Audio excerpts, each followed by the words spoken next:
मछली के बारे में सुने होंगे, उसका हृदय चंबर कितने भागों में बटा रहता है? 2 भागों में। मगर ये आपने ये सरीसृप की बात करेंगे तो 3 चंबर हो जाएगा। दूसरा क्वेश्चन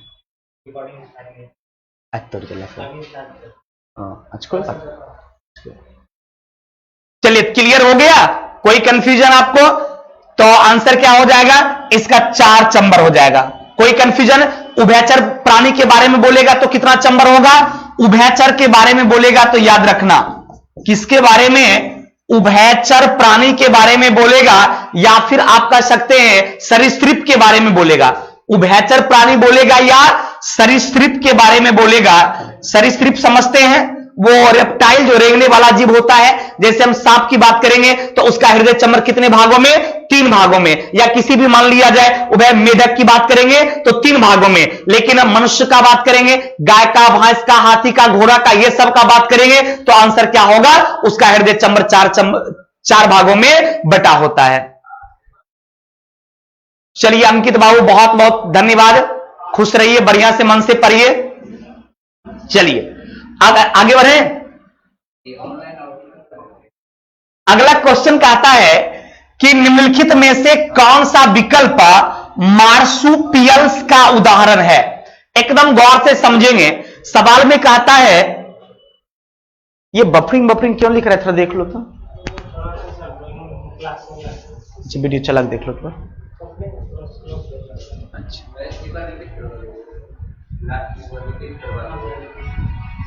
एकदम गौर करना मेरे दोस्त। कहता है कि निम्नलिखित में से कौन सा विकल्प मार्सुपियल्स का भी उदाहरण है? तुरंत मन में आया होगा कि सर ये मार्सुपियल्स होता क्या है? क्योंकि यदि आप ये सब बात जानबे करते तो डिस्कशन में काहे एडमिशन लेते? नहीं, एडमिशन तो इसलिए लिए हैं कि यदि क्वेश्चन में दिक्कत होता है, क्योंकि एग्जाम में यदि ये क्वेश्चन पूछ देगा तो समझिए, जबकि ये क्वेश्चन बहुत आसान है फिर भी स्टूडेंट से नहीं बनेगा, क्योंकि वो बुझिए नहीं रहा है कि मार्सुपियल्स होता क्या है। तो गौर करना चला, मार्सुपियल्स जो होता है यह एक प्रकार का मेमेलिया के अंतर्गत आता है। यानी एक स्तनधारी जीव जो होता है, उस स्तनधारी जीव के अंतर्गत एक कॉर्डाटा संघ के अंतर्गत आता है मार्सुपियल्स। किस संघ में आता है? कॉर्डाटा संघ में।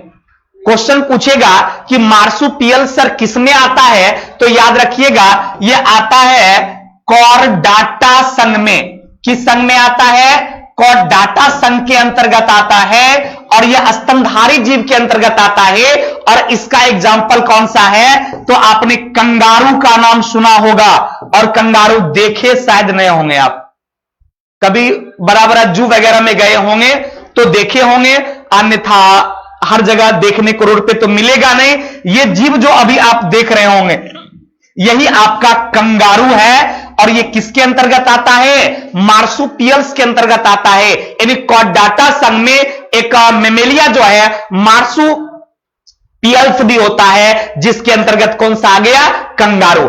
अब इसमें आप देखिएगा सबसे बड़ी विशेषता कंगारू का क्या जानते हैं? उसका पीछे का पैर लंबा होता है, और आगे वाला पैर कभी देखिएगा इसमें भी दिख रहा होगा, आगे का पैर बहुत छोटा इस टाइप से होता है। और वो क्या करता है, उसके ये उधर वाला पार्ट जो होता है, ये बीच वाला जो भाग होता है, उसमें आपको लगेगा कि एक बैग रखा हुआ, जैसे हम लोग बैग में सामान रख लेते हैं, तो उसी तरह इसका बीच वाला पार्ट ओपन होता है, जिसमें वो अपने बच्चे को सुला लेता है या बच्चे को बैठा लेता है, और अपने आगे वाले पैर से क्या करता है? वो पकड़ता है, और वो उड़ने का और दौड़ने का भी काम करता है। अर्थात ये कंगारू की विशेषता है, ये अपने बच्चे को अपने गोद के थैले में क्या करता है? सुरक्षित रखने का काम करता है।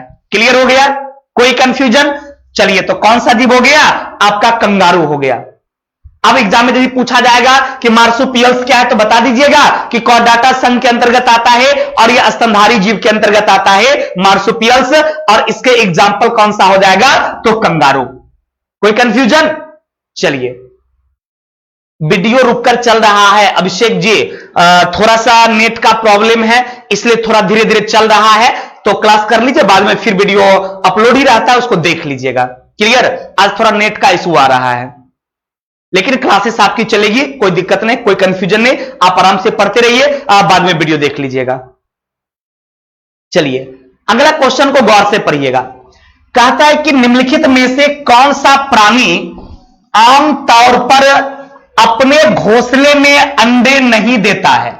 कहता कि कौन ऐसा प्राणी है जो अपने घोंसले में अंडा नहीं देता है। क्योंकि सभी प्राणी के बारे में आप जानते हैं, जितनी भी पक्षियां हैं वो जहां पर रहेगा उसी में क्या करेगा, अंडा देगा। लेकिन आपने कोयल का नाम सुना होगा, सभी लोग सुने कोयल का नाम? क्या नहीं, कोयल की आवाज बहुत मधुर होता है, बोलता है ना कोयल सी तेरी बोली, सुने गाना? तो कोयल काफी मधुर आवाज वाला होता है और ये कोयल जो है ये अपने घर में अंडा नहीं देती है। उसका जो घोंसला होता है ये कभी भी अपने घोंसले में अंडे नहीं देती है। तो कहिएगा देती कहां है, तो दूसरे के घोंसले में ये अंडे देने का काम करती है। तो इसका आंसर क्या हो जाएगा, कोयल। जैसे हम लोग, हमारा आवाज कैसा है, कोयल जैसा लग रहा है? कहेगा मास्टर साहब आपका आवाज तो बहुत मोटा है। कहते हैं कोयल जैसा। हाँ हमारा तो बहुत मोटा है, लेकिन तू लोग का बहुत पतला होगा, हमको पता है कि कम एज में आवाज तनी पतला रहता है, और जैसे जैसे एज बढ़ता जाएगा ना तो ये साउंड बॉक्स जो है थोड़ा फैल जाता है, इसलिए आवाज मोटा हो जाता है। तो चलिए कोई बात नहीं है, अमिताभ बच्चन का आवाज भी मोटे है लेकिन दुनिया का सुपरस्टार है। बात बुझा? इसलिए चिंता तो नहीं करना है, आवाज मोटगर पतरगर पर ध्यान नहीं देना है, आंसर पर ध्यान देना है कि कोयल अपने घर में अपने घोंसले में अंडे नहीं देती है। कोयल की आवाज काफी क्या हो जाती है, काफी मधुर, यानी काफी पतली होती है। आगे बढ़े क्या, यह बहुत आसान सा नॉर्मल सा क्वेश्चन था। अब देखिए अगला कहता है कि डैश 4 कोष्ठीय हृदय युक्त गर्म रक्त वाला प्राणी है। अब 4 कोष्ठक की यदि बात करता है आपसे, तो अभी जस्ट 2 क्वेश्चन पहले बताए थे कि किसी भी स्तनधारी जीव के बारे में बात करेगा, कोई भी स्तनधारी जीव के बारे में बात होगी कि किसी भी स्तनधारी प्राणी का, किसी भी स्तनधारी जीव का हार्ट कितने भागों में बटा होता है, तो मेरे दोस्त आप क्या बोलोगे, 4 भाग में। यह मनुष्य का हृदय है, आप देख रहे होंगे मनुष्य का हृदय इस तरह से कितने भागों में बटा हुआ है, 4 भागों में बटा हुआ है। यह आपका राइट वेंट्रिकल है, यह आपका राइट ऑर्टिकल है, यह आपका लेफ्ट और ऑर्टिकल है, और यह आपका लेफ्ट वेंट्रिकल है। यानी बाएं आलिंद और बाएं नीले, और दाएं आलिंद और दाएं नीले। क्लियर हो गया? बाएं आलिंद बाएं नीले, और दाएं आलिंद और दाएं नीले कितने भागों में बटा होता है, 4 चंबर में। अब ऑप्शन में देखेंगे क्या है भाई, ऑप्शन नंबर बी में स्तनधारी है, यही इसका आंसर हो जाएगा। क्लियर हो गया? स्तनधारी जीव का हृदय कितने चंबर में बटा होता है, 4 चंबर में। सभी को याद हो गया? अब सरीसृप के बारे में सबको बताए थे, जल्दी आंसर दो, जल्दी आंसर टाइप करो। अभी बताए थे सरीसृप का हृदय कितने चंबर में बटा होता है, जल्दी जल्दी जवाब दो।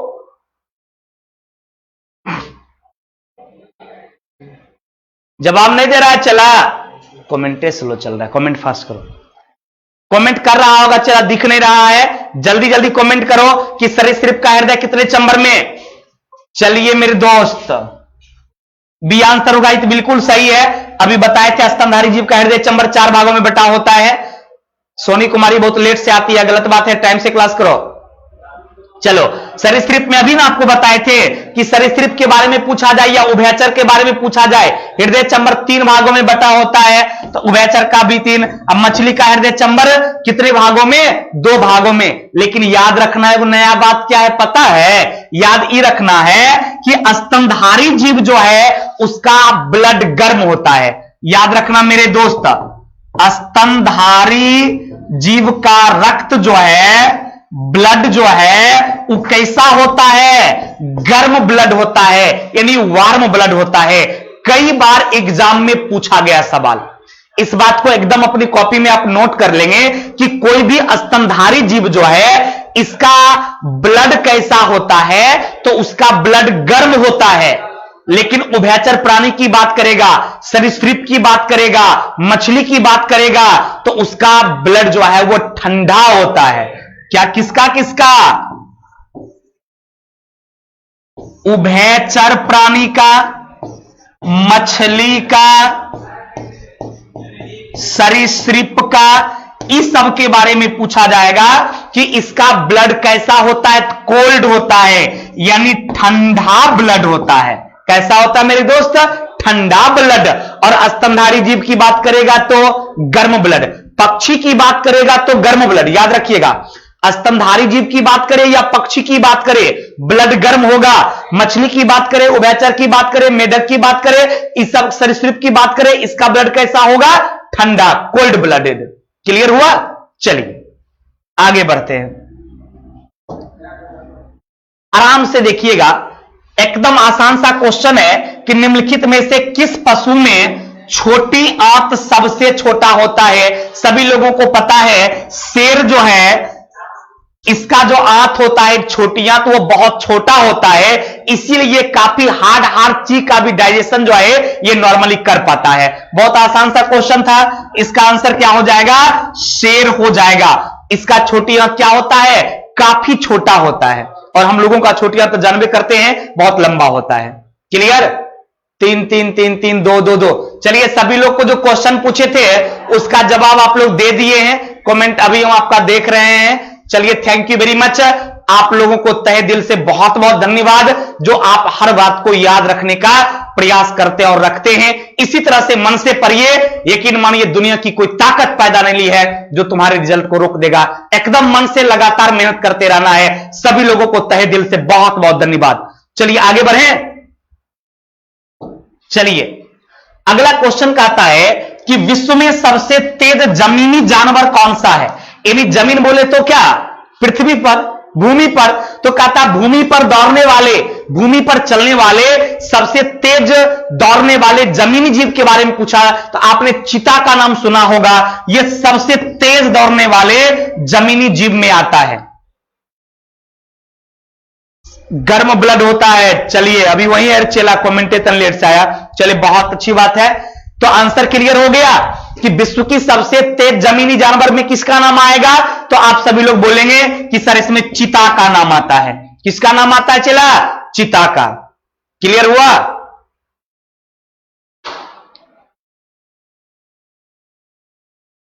बुक अवेलेबल करा दीजिए। आप लोग के पास यदि बुक नहीं मिला है तो बुक कल ही छप के आ चुकी है आपके मार्केट में, आज से उपलब्ध हो जाएगी।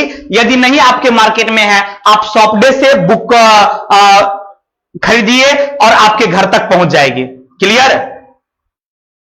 विकास वर्मा डाउट हो रहा है, किसी को तो डाउट नहीं था, चला अब थोड़ा डाउट है तो की करें हम, एक आध को रहेगा, क्योंकि हमको लगता है कि तुम बायोलॉजी कभी पढ़ा नहीं है। तो जो कभी जीवन में पढ़वे चला नहीं किया तो कभी कभी थोड़ा सा दिक्कत तो होगा, तो इसलिए आप बढ़िया से ध्यान दीजिए। इसको एक बार फिर से वीडियो घर पे जाके देखिएगा, और नहीं पढ़े हैं तो जुलाई के फर्स्ट वीक में एक बैच हमारी आएगी, टारगेट बैच भी, फाउंडेशन बैच भी, जिसमें मर्जी करेगा, जिसमें दिल करेगा पढ़ लेना, दिल नहीं करेगा नहीं पढ़ना है। क्योंकि रिजल्ट लेने के लिए तो आपको अपनी कमी को दूर करना पड़ेगा, आपको पढ़ना पड़ेगा। इसलिए जुलाई के फर्स्ट वीक में एक बैच आएगी, आपको आराम से कर लेना है। क्लियर? चलिए तो आगे बढ़ते हैं। अगला सवाल कहता है कि निम्नलिखित में से मत्स्य वर्ग की विशेषता क्या नहीं है? ये विशेषता क्या है मत्स्य वर्ग का से नहीं पूछा, विशेषता क्या बोला? क्या नहीं है। इत सबको पता है कि मछली में भी हड्डी होता है। आप लोग मछली खाए हैं ना कि नहीं खाया? यार चला सब लोग मछली खाया होगा। तो मछली में भी हड्डी होता है, और मछली में कुछ उपास्थि भी होता है, यानी लचीली हड्डी भी होता है, जे हड्डी को करकरा के हम लोग खा जाते हैं। और कुछ हड्डी थोड़ा हार्ड होता है जिसको नहीं खाते हैं। क्लियर हो गया? तो मछली में हड्डी भी होता है, उपास्थि भी होता है, यह मछली की विशेषता हुआ। दूसरी की वह गलफरा से सांस लेती है, यह उसकी विशेषता हुआ। तीसरा कि उसमें अंतःकंकाल बाह्यकंकाल दोनों होता है। देखते होंगे साइड से सेल निकला हुआ रहता है, मछली आप लोग नहीं देखे हैं।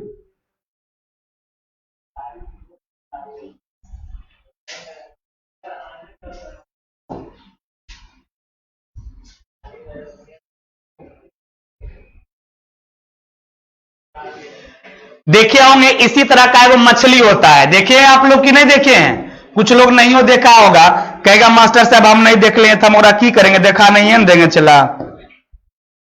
और पतला सा ना कुछ कुछ इस तरह से निकला हुआ रहता है ना, बाल टाइप का। चलिए खैर जो भी हो, तो ये हो गया मछली।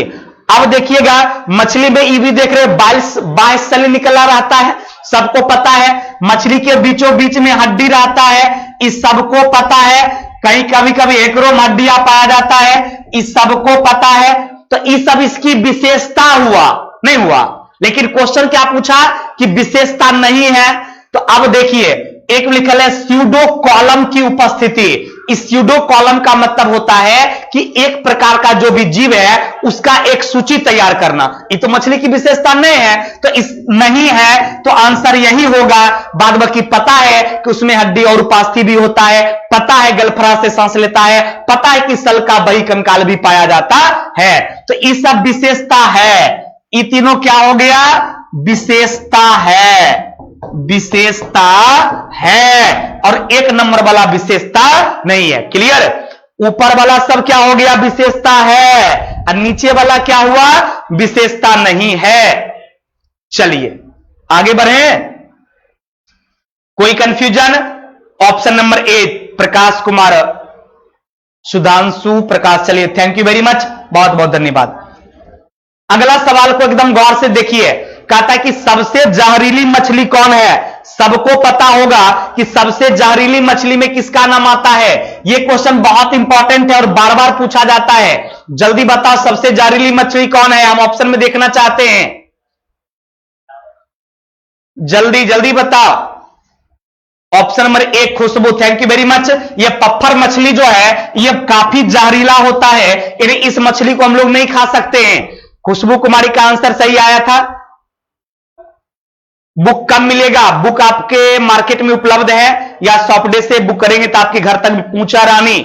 ऑप्शन में ठीक है। याद रखिएगा ये पत्थर मछली जो है ये बहुत ज्यादा जहरीला होता है, इस मछली को हम लोग नहीं खा सकते हैं। क्लियर?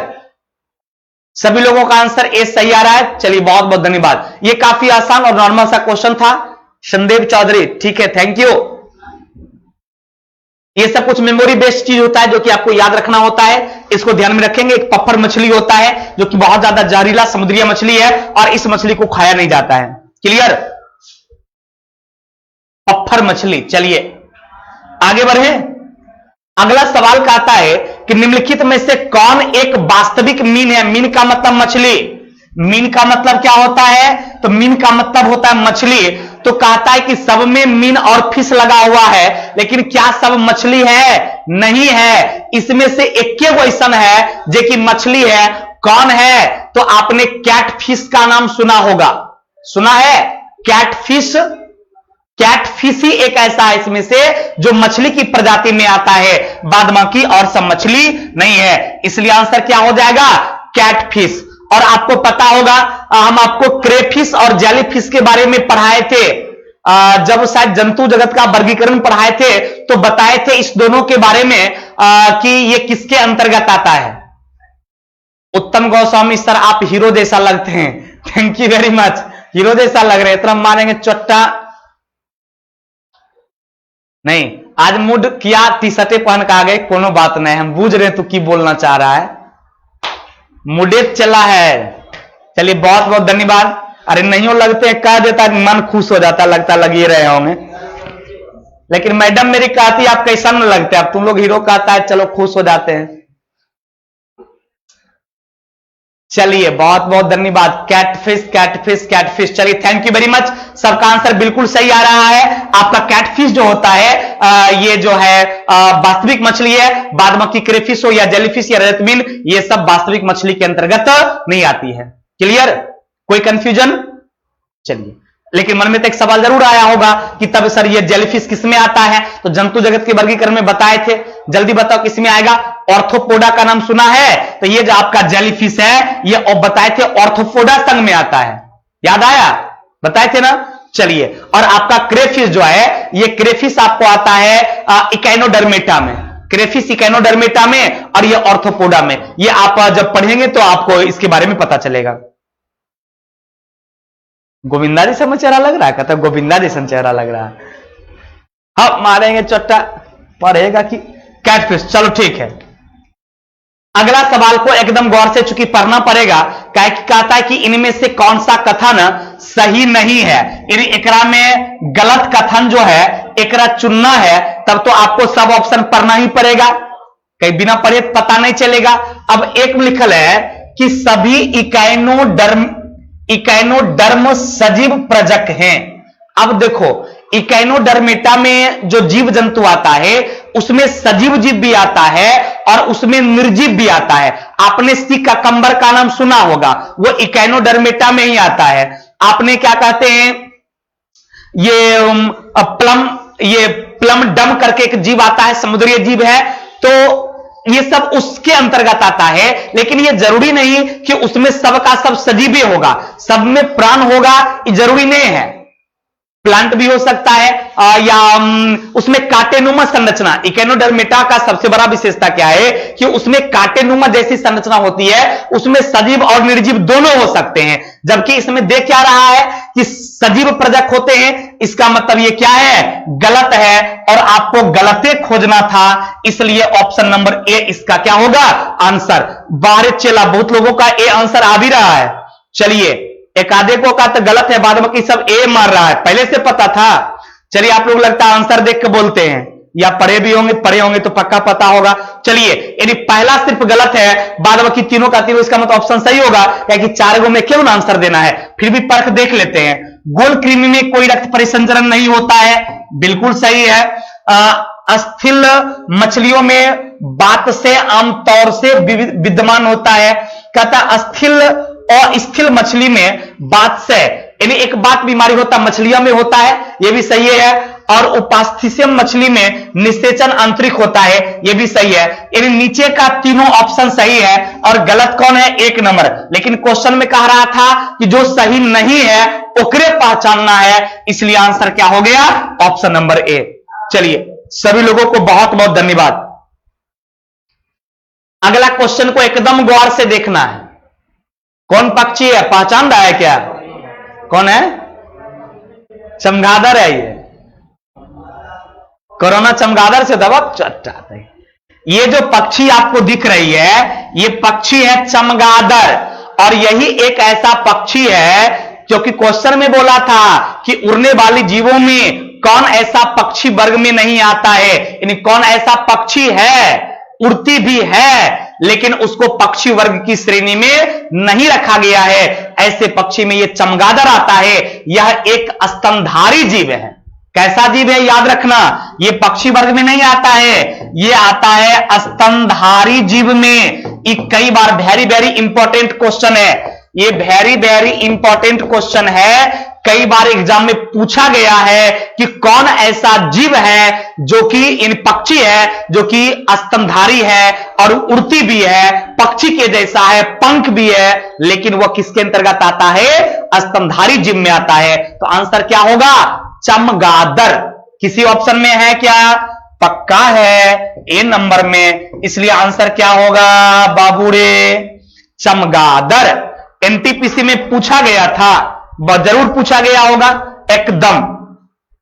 तो उड़ने वाले पक्षियों में किसका नाम आया, जल्दी बोल, किसका आया रे, चमगादड़ का। चलिए, कोई कंफ्यूजन नहीं याद रहता कि ये सब पॉइंट्स लिख लिया करो, नहीं तो बाद में कहेगा मास्टर साहब पढ़ा दिए, हमरा यादें नहीं हुआ। बात बुझा चला, चल बढ़े आगे। अब देखो, अरे बाप रे बाप, ये देखा है कभी कोई क्या, हाँ है, ये देखे आप लोग, इस समुद्र में रहता है, हम तो देखे हैं, आप लोग भाई शायद नहीं देखे होंगे।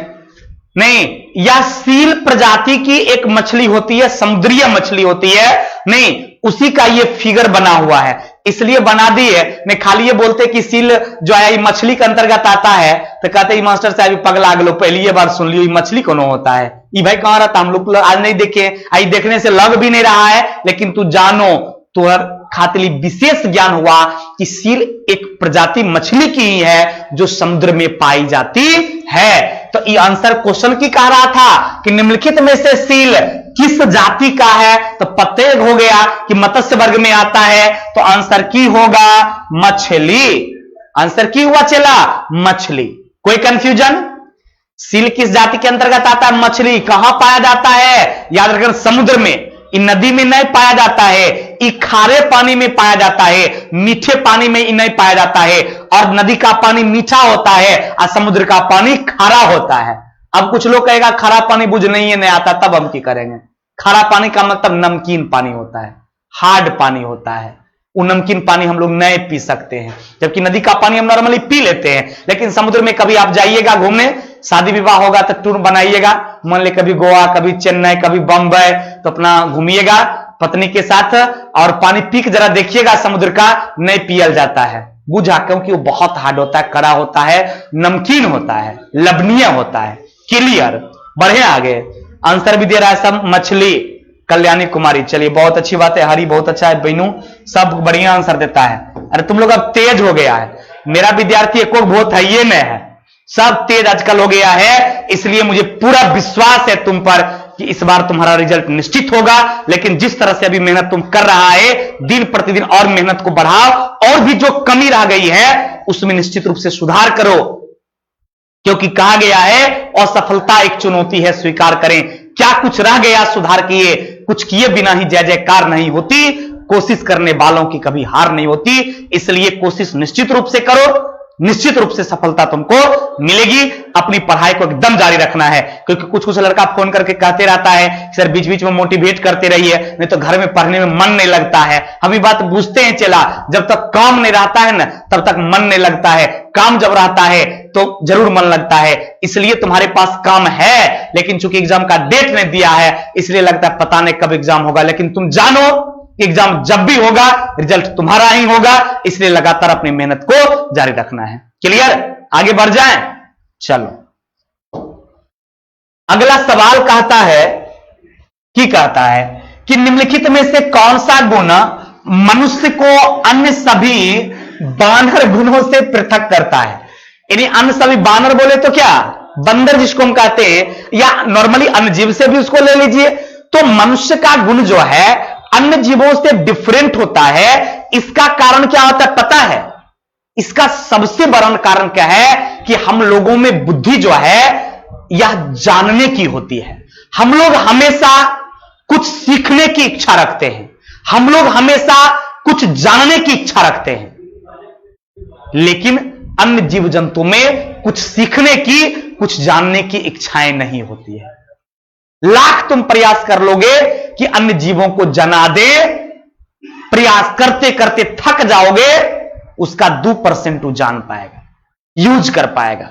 लेकिन मनुष्य एक ऐसा प्राणी है जिसमें हमेशा जानने की इच्छा होती है। अरे दिमाग तो सब जीव को होता है, ऐसा तो नहीं जीव दिमाग नहीं होता है, सब में नर्वस सिस्टम है। लेकिन हम लोगों की नर्वस सिस्टम एक विशेष है कि कुछ चीज जानने की इच्छा होती है। देखते हैं कोई भी बैच हम लोग देते हैं, आपको लगता है कि इसके बारे में हम नहीं जानते हैं या ये नहीं पढ़े हैं या मेरा थोड़ा कमजोर रह गया, तो मन करता है इस बैच को पढ़ लेते हैं, क्योंकि बुद्धिजीवी प्राणी है, तुम में उस चीज को जानने की इच्छा है। दूसरी बात, एग्जाम के दृष्टिकोण से यदि तुमको पता चलता है कि इस विषय का क्वेश्चन ज्यादा रहेगा तो और भी ज्यादा जानने की इच्छा होती है, तो हो सके ये पूछे, हो सके वो पूछे। तो एग्जाम के दृष्टिकोण से भी या अन्य वर्ग के दृष्टिकोण से भी हम लोग क्या करते हैं, इच्छा को जाहिर करते हैं। इसलिए यह सबसे अलग हम लोगों को करता है। और यह ऑप्शन में लिखा हुआ है क्या, जानने की इच्छा प्रकट करता है, ऑप्शन नंबर ए में लिखा हुआ है। इसलिए आंसर क्या होगा, ऑप्शन नंबर ए, कि मनुष्य में अन्य जीव की अपेक्षा इसलिए भिन्न है क्योंकि इसमें जानने की इच्छा होती है। वह किसी चीज को सीखना चाहता है, किसी चीज को जानना चाहता है। क्लियर हो गया? कोई कंफ्यूजन? अब देखिए, जैसे दूसरा है कि घ्राण शक्ति का अल्प विकसित होना। घ्राण शक्ति अल्प विकसित बता मनुष्य का कैसन होगा, वो तो और ज्यादा डेवलप होगा। कहता है कि विपरीत अंगूठा होना, क्या ये कोई विशेषता हुआ क्या? नहीं। तो इसलिए आंसर क्या होगा, ऑप्शन नंबर ए, कि हम लोगों में जानने की पूर्ण इच्छा होती है। क्लियर हो गया? चलिए सर आप गोविंदा जैसा लग रहे हैं। अरे बाप रे बाप, विकेश कुमार बहुत बहुत धन्यवाद। कभी कभी चला हम स्मार्ट बनने के इसलिए प्रयास करते हैं, मैडम डांटती रहती है, कहती है कि आप कैसन देखने में लगते हैं, तो कभी कभी सोचते हैं दाढ़ी उड़ी बनाते हैं स्मार्ट हम बन जाए, इसलिए कभी कभी बन जाते हैं। जैसे कुछ लोग क्या है कि उसको कोई मतलब ही नहीं है मैडम से, दाढ़ी बढ़ा रहे छोटा रहे फर्क नहीं पड़ता है, हमको कहने की दिक्कत हो जाता चला, इसलिए स्मार्ट बनकर आना पड़ता है। समझ गया? चलिए तो हम आते हैं आगे। अगला क्वेश्चन है कि निम्न प्रजातियों में से कौन सी दांत वाली वेलों की विशेषता है? आपने वेल का नाम सुना होगा, सभी लोग सुने हुए हैं क्या? पक्का? तो क्वेश्चन में क्या कहता है कि दांत वाली व्हेलों की विशेषता।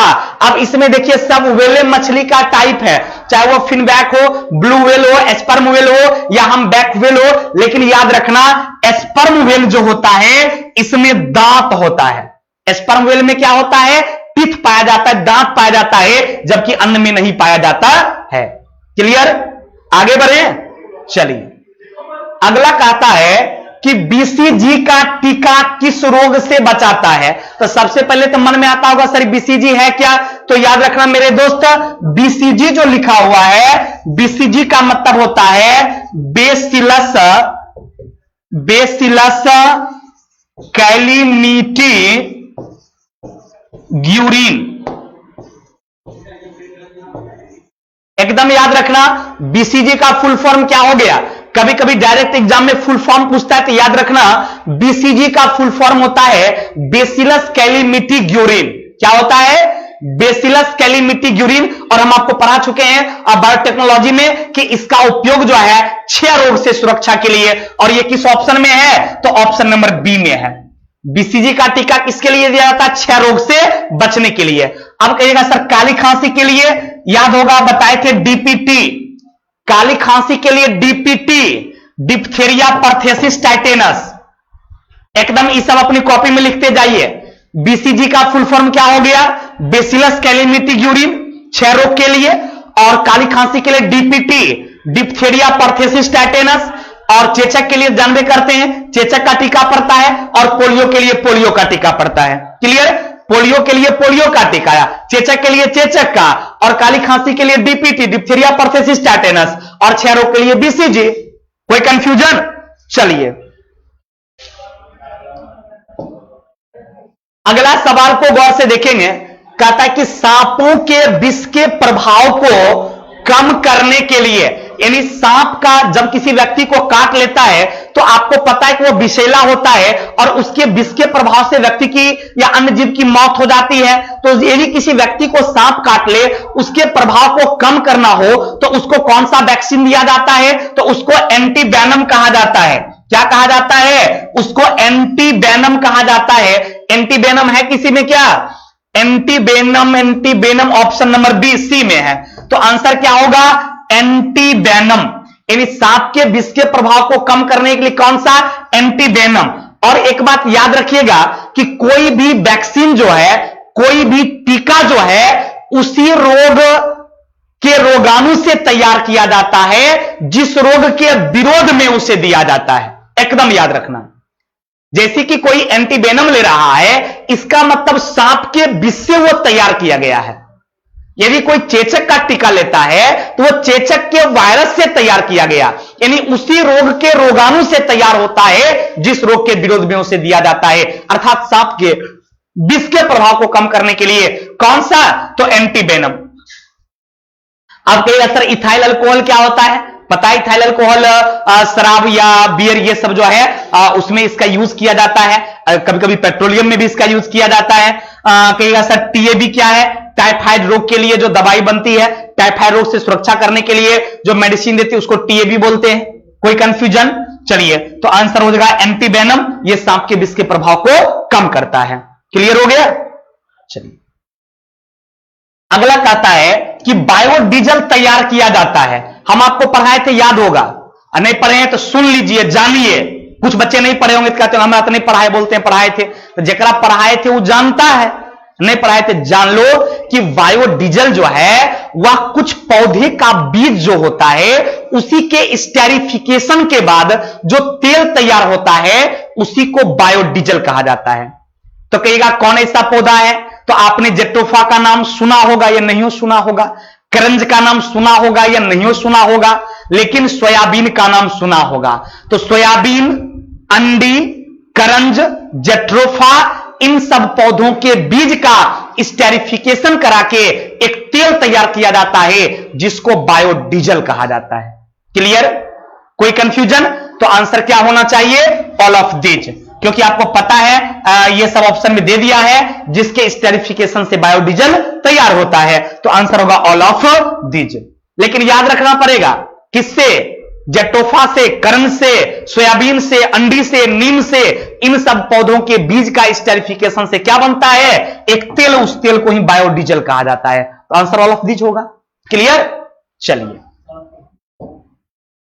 अगला सवाल कहता है कि ग्रीन ब्लड किसे कहते हैं? ग्रीन ब्लड बोले तो भाई नहीं, हरा खून नहीं। तो ग्रीन ब्लड भाई किससे होता है? आप लोग गेहूं का छोटा छोटा पौधा देखे हैं?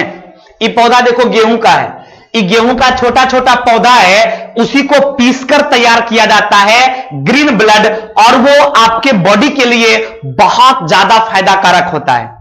वो हीमोग्लोबिन को बढ़ाता है और आपके ब्लड को वो प्योर करता है, आपके ब्लड के सर्कुलेशन में काफी सपोर्ट करता है, इसलिए उस पौधे के रस को ग्रीन ब्लड कहा जाता है। तो आंसर क्या होगा? आंसर होगा गेहूं के छोटे पौधे को ग्रीन ब्लड कहा जाता है। गेहूं के छोटे पौधे को क्या कहा जाता है? ग्रीन ब्लड कहा जाता है, यानी ऑप्शन नंबर ए हो गया। चलिए क्लियर हो गया? गेहूं के छोटे पौधे को ही क्या कहा जाता है? ग्रीन ब्लड, ऑप्शन नंबर ए। चलिए बहुत बहुत धन्यवाद आप सभी लोगों को, सभी का आंसर ठीक आ रहा है। अगला सवाल कहता है कि सेरीकल्चर का संबंध किससे है? सेरीकल्चर का मतलब क्या होता है? रेशम कीट पालन। सेरीकल्चर का मतलब क्या हो गया? रेशम कीट पालन। रेशम कीट पालन को हम लोग बोलते हैं सेरीकल्चर। इसमें रेशम का जो ये कीड़ा आप देख रहे हैं, ये उजला उजला दिख रहा है सभी लोगों को, ये जो उजला उजला दिखता है ये रेशम का कीड़ा है, इसको एडल्फ कहा जाता है। ये करता है मेरे दोस्त क्या कि ये सहतूत की जो पत्ती होती है, सहतूत समझते हैं, वो नहीं खट्टा मीठा लगता है, तूत जिसको हम लोग बोलते हैं, तो वो सहतूत की पत्ती को ये क्या करता है? ये चूसने का काम करता है और उसको चूस कर ये अपना भोजन तैयार करता है। फिर ये अंडा देता है, लार्वा में, प्यूपा में, कोकून में वो कन्वर्ट होता है और उससे क्या होती है? रेशम हम लोग तैयार करते हैं। अतः इसका संबंध किससे हो जाएगा? रेशम कीट पालन, जो कि ऑप्शन नंबर बी में है ना, रेशम कीट पालन। तो इस सेरीकल्चर का संबंध किससे हो गया? रेशम कीट पालन से। और इससे जो रेशम कीट पालन, थैंक यू वेरी मच, सभी लोगों का आंसर सही है। लेकिन याद रखना, इसमें जो सबसे ज्यादा इंपॉर्टेंट सवाल होता है वो सवाल ये पूछता है कि पूरे विश्व में सबसे ज्यादा रेशम कीट का पालन कहां होता है? याद रखना, चीन में। विश्व में सबसे ज्यादा रेशम कीट का पालन चीन में, भारत में सबसे ज्यादा कर्नाटक में। पूरे विश्व की बात करेगा तो चीन, और भारत की बात करेगा तो कर्नाटक, बिहार की बात करेगा तो भागलपुर, बिहार की बात करेगा तो भागलपुर, भारत की बात करेगा तो कर्नाटक, और विश्व की बात करेगा तो चीन। याद हो गया? याद हो गया? तो ठीक है, नहीं हुआ तो एकदम लिख लीजिएगा। विश्व में पूछेगा तो चीन, भारत में पूछेगा तो कर्नाटक, और बिहार में पूछेगा तो भागलपुर। क्लियर? चलिए ऑप्शन नंबर बी। अगला सवाल कहता है कि मधुमक्खी समाज में कितनी महिलाएं होती है? आपको पता है कि मधुमक्खी जो होता है वह एक सामाजिक प्राणी है। बताए थे एपी कल्चर में मधुमक्खी पालन का संबंध किससे है मेरे दोस्त? एपी कल्चर से। एपी कल्चर का संबंध किससे होता है मेरे दोस्त? याद रखना, एपी कल्चर का संबंध होता है मधुमक्खी पालन से। किससे होता है?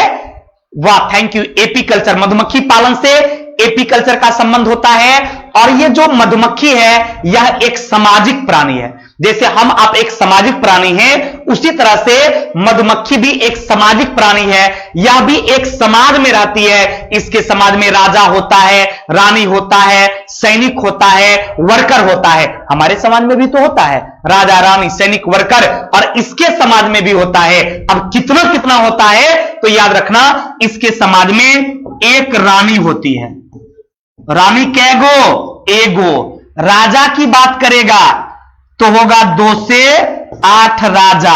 तो पता है तुमको, रानी तो महिले ना होगी रे, रानी पुरुष तो नहीं होगी। तो क्वेश्चन बोला कितनी महिला होती है, तो पता है 21 रानी होती है, यानी 21 महिला होती है। ऑप्शन नंबर ए। जब ये वर्कर राजा की बात करेगा तो 2 से 8, वर्कर की बात करेगा हजारों की संख्या में, सैनिक की बात करेगा तो हजारों की संख्या में। आपका जो ये एपी कल्चर है, यानी मधुमक्खी पालन में मधुमक्खी के समाज में एगो रानी, 2 से 8 राजा, हजारों की संख्या में वर्कर और हजारों की संख्या में सैनिक होता है। पक्का? चलिए, सभी लोगों का आंसर सही आ रहा है। एक एक एक एक एक एक एक एक। Thank you very much. आगे बढ़ते हैं भाई। आगे कहता है मोती रासायनिक रूप से बना होता है। आपको पहले बता दें कि मोती कल्चर का संबंध किससे पता है? मोती कल्चर का संबंध है पर्ल कल्चर। पर्ल कल्चर, क्योंकि कभी कभी डायरेक्ट सवाल पूछेगा कि मोती रासायनिक, ये मोती जो है पालन, उसका संबंध किससे होता है? पर्ल कल्चर, क्योंकि पर्ल का मतलब होता है मोती। पर्ल का मतलब मोती, तो मोती पालन का संबंध पर्ल कल्चर से। और वो मोती बना किसका होता है? तो कैल्शियम कार्बोनेट का। मोती किसका बना होता है? तो मोती बना होता है कैल्शियम कार्बोनेट का। कोई कंफ्यूजन किसी को? और किससे इसका संबंध हो गया? तो इसका संबंध हो गया पर्ल कल्चर से। कौन कल्चर से मेरे दोस्त? पर्ल कल्चर से। आगे बढ़े क्या? चलिए, कहता है कि गोल्डन राइस, सुनाला चावल का नाम सुने होंगे, जिसको बीच में भारत सरकार प्रतिबंधित कर दिया था। कहिएगा सर क्यों? क्योंकि इससे चावल से विटामिन तो बॉडी में मिलता था, क्योंकि विटामिन इसमें भरपूर मात्रा में पाया जाता है, लेकिन एनर्जी नहीं मिलता था। हम लोग गरीब आदमी हैं, बताओ या उसके बाद इसकी कीमत था 900-1000 रुपया किलो। तो हम लोगों गरीब आदमी का औकात है जो 1000 रुपये किलो चावल खाएगा? 1000 में एक बोरा चावल लाते हैं, 1 महीना खाते हैं। 1 किलो कभी हम लोग बस की बात नहीं था। तो ये गोल्डन राइस काफी महंगा होता है, लेकिन इसकी विशेषता है कि ये जो है विटामिन इसमें भरपूर मात्रा में पाया जाता है। अब पढ़ना क्या था इसमें? कहता है कि गोल्डन चावल है, चावल की एक जंगली किस्म जिसमें पीले रंग के चावल होते हैं। अरे भाई, ये कौन बात हो गया? चीन की पीली नदी के तट पर उगाई गई चावल की किस्म है, एकदम गलत बात है। लंबे समय के उपरांत पीली टिंट वाली चावल और एक ट्रांसजेनिक चावल की किस्म है जिसमें कैरोटीन की जीन पाई जाती है। अब इस ऑप्शन में यदि कोई एक ऑप्शन आंसर देना होगा तो निश्चित रूप से ऑप्शन में डी इसका मात्र सही है, क्योंकि यह एक ट्रांसजेनिक या एक पराजीन। ट्रांसजेनिक का मतलब क्या होता है? पराजीनी। पराजीनी, ट्रांसजेनिक का मतलब क्या हो गया? यह एक पराजीनी चावल है, पराजीनी फसल के अंतर्गत आता है और इसमें कैरोटीन पाया जाता है और इस कैरोटीन के कारण ही पीला होता है। ये जो गोल्डन राइस येलो कलर का दिखता है, क्यों? क्योंकि इसमें कैरोटीन प्रोटीन पाई जाती है। और यह किस प्रकार का फसल है? यह एक ट्रांसजेनिक पराजीनी फसल है। इसमें गोल्डन राइस का भी नाम आता है, इसमें बीटी बैगन का नाम आता है, इसमें बीटी कॉटन का नाम आता है। ये सब क्या है? ट्रांसजेनिक क्रॉप्स है। क्लियर? कोई कंफ्यूजन? चलिए, तो ये क्वेश्चन नंबर था 753। चलिए, कोई बात नहीं है, हम आपकी सेवा आज यही रोकते हैं। अगले क्लास में फिर आपसे मेरी मुलाकात होगी। Thank you very much. First वाला क्वेश्चन, अच्छा वो ये रिकॉर्डिंग नहीं हो पाया था, थोड़ा फर्स्ट क्वेश्चन को एक बार हम फिर से देख लेते हैं। कितना नंबर था फर्स्ट हो?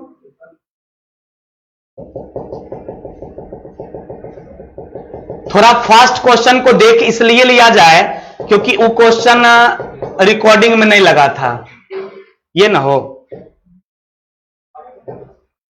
हाँ, ये गौर करेंगे मेरे दोस्त। लव यू टू, तहे दिल से आप सभी को नमस्कार। लव यू कहने वाले को लव यू टू।